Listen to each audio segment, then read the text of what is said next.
샬롬, 새날을 주신 주님의 은혜가 오늘도 여러분 모두와 함께 하시기를 소망합니다. 2021년 5월 14일 금요일, 오늘 우리에게 주신 하나님의 말씀은 구약성경 잠언 7장 10절에서 27절까지입니다. 잠언 7장 10절에서 27절까지입니다. 제가 말씀을 읽어드리겠습니다.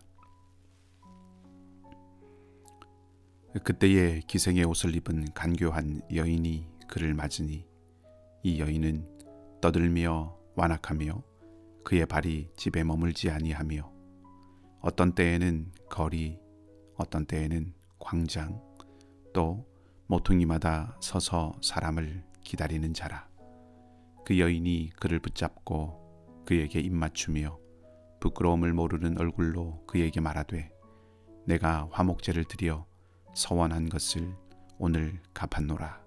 이러므로 내가 너를 맞으려고 나와 내 얼굴을 찾다가 너를 만났도다. 내 침상에는 요와 애굽의 무늬 있는 이불을 폈고 모략과 침향과 계피를 뿌렸노라. 오라, 우리가 아침까지 흡족하게 서로 사랑하며 사랑함으로 희락하자. 남편은 집을 떠나 먼 길을 갔는데 은주머니를 가졌은즉 보름날에나 집에 돌아오리라 하여 여러 가지 고운 말로 유혹하며 입술에 호리는 말로 꿰물어 젊은이가 곧 그를 따랐으니 소가 도수장으로 가는 것 같고 미련한 자가 벌을 받으려고 쇠사슬에 매이러 가는 것과 같도다. 필경은 화살이 그 간을 뚫게 되리라.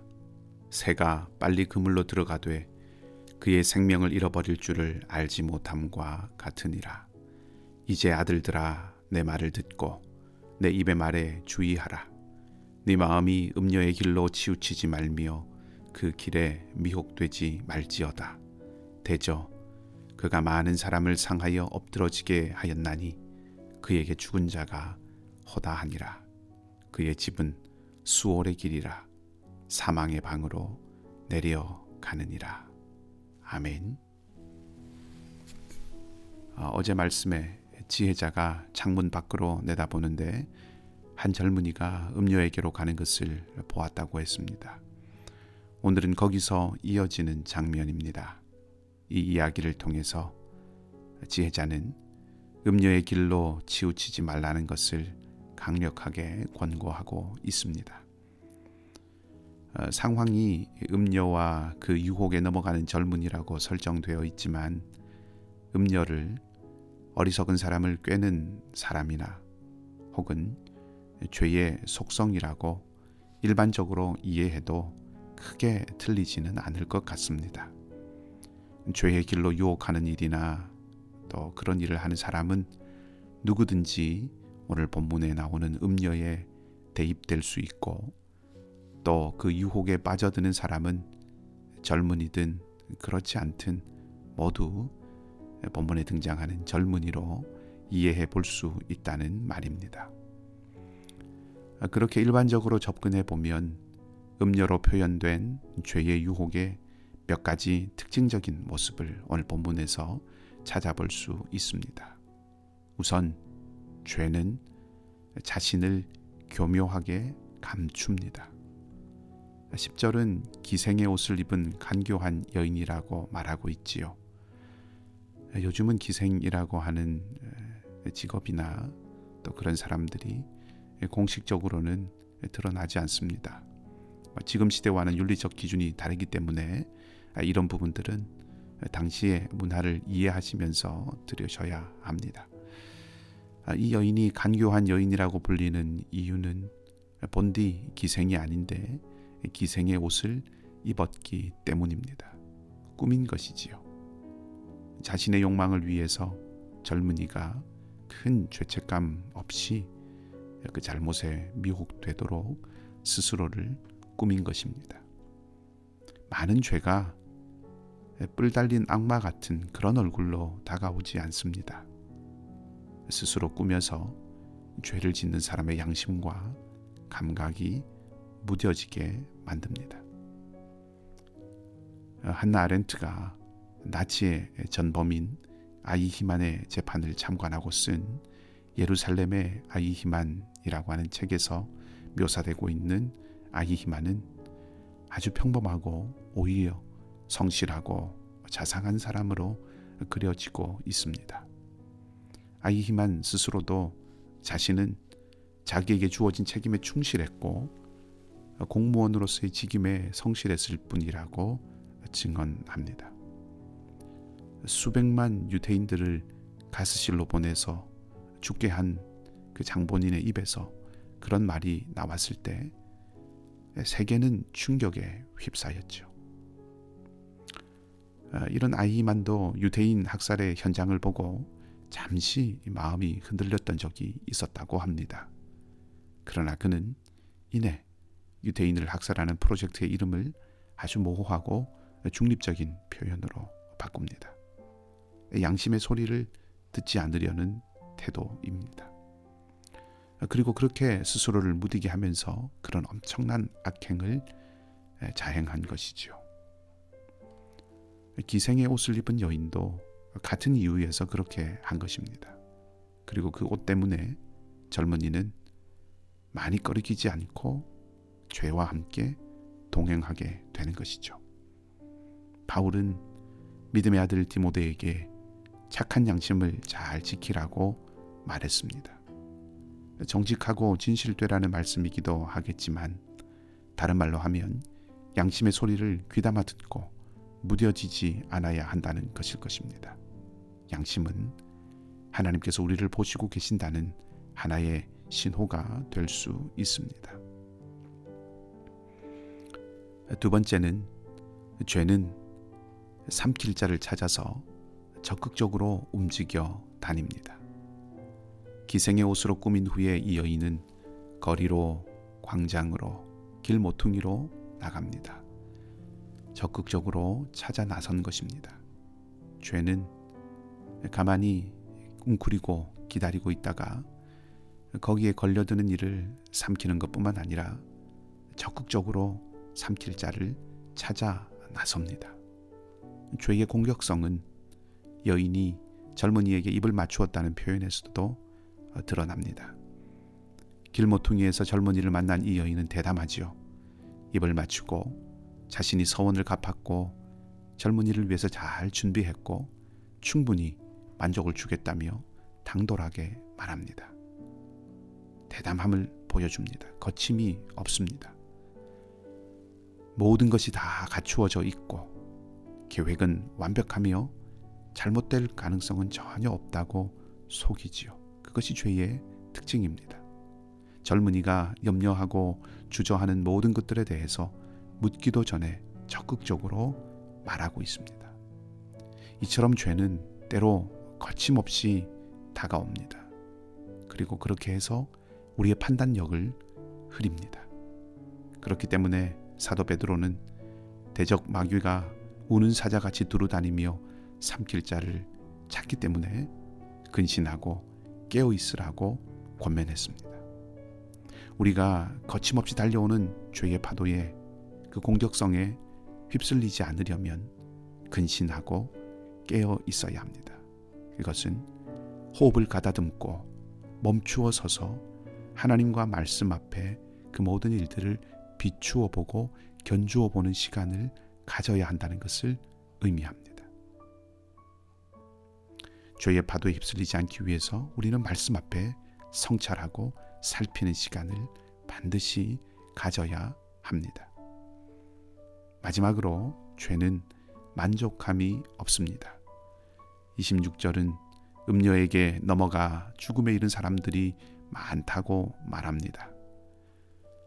이 여인은 그런 일을 이미 많이 했음에도 불구하고 만족하지 못하고 또 거리로 나왔습니다.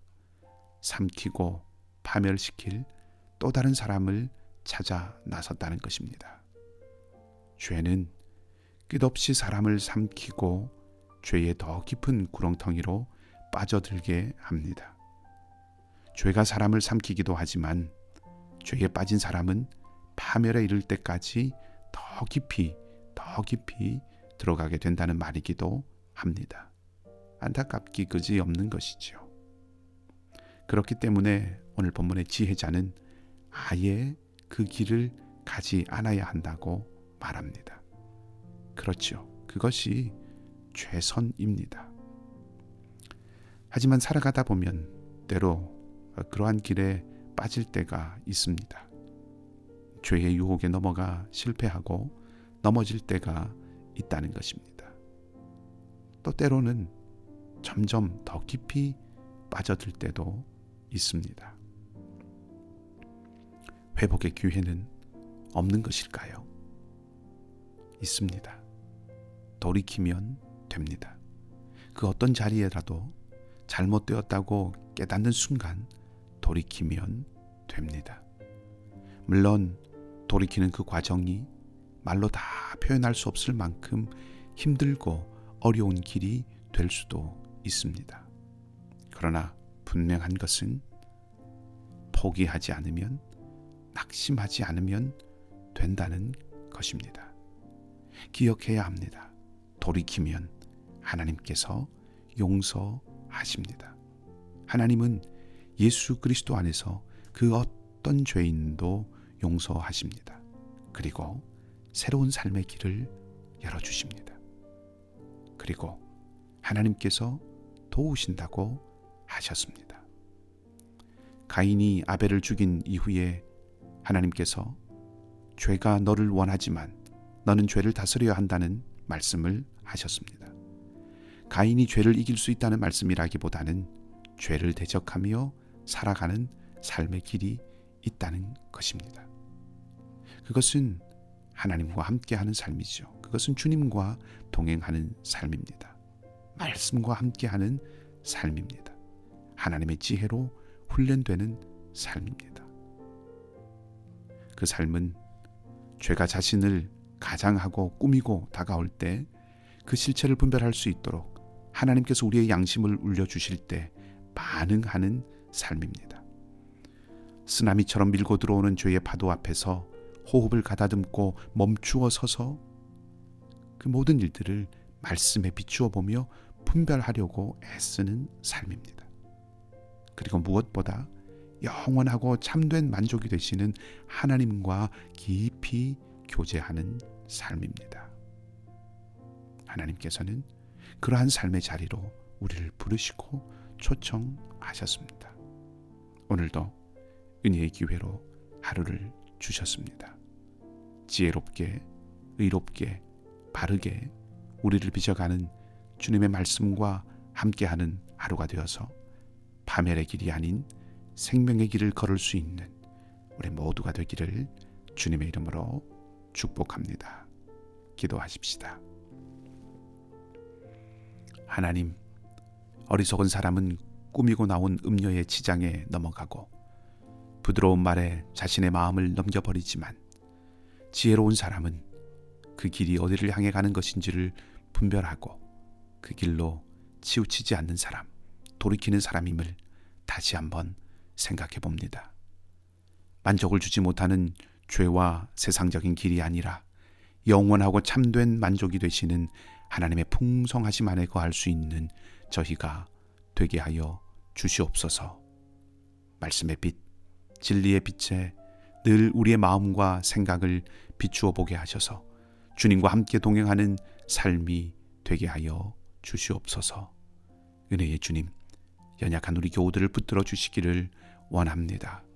경제의 어려움과 도전이 있는 이들에게 공급하시고 채우시는 하나님의 은혜를 베풀어 주셔서 물질이 우리를 삼키거나 넘어뜨리지 않게 해주시고 관계의 어려움 가운데 있는 이들에게는 회복과 소망, 지혜로운 판단이 넘치게 하여 주셔서 외로움과 상처가 아니라 기쁨과 평안함의 날을 살아가게 하여 주시옵소서. 육신의 약함을 두고 기도하는 이들은 날마다 새롭게 하시고 고치시는 주님의 능력을 맛보고 찬양하는 은혜가 넘치게 하여 주시옵소서. 믿음이 부족하고 신앙이 흔들리는 이들에게는 진리의 말씀을 보내어 주셔서 견고한 심지가 되게 하여 주시옵소서. 상록회 어르신들과 모든 자녀들, 선교사님들의 사역과 건강 위에 함께 해주시기를 원하며 오늘도 우리의 모든 삶의 자리 가운데 함께 하실 주님을 기대하며 좋으신 주님 예수 그리스도의 이름으로 기도하옵나이다. 아멘. 말씀을 기억하시고 각자 기도하시기 바라고 오늘도 주님의 평안 가운데 거하시기를 바랍니다.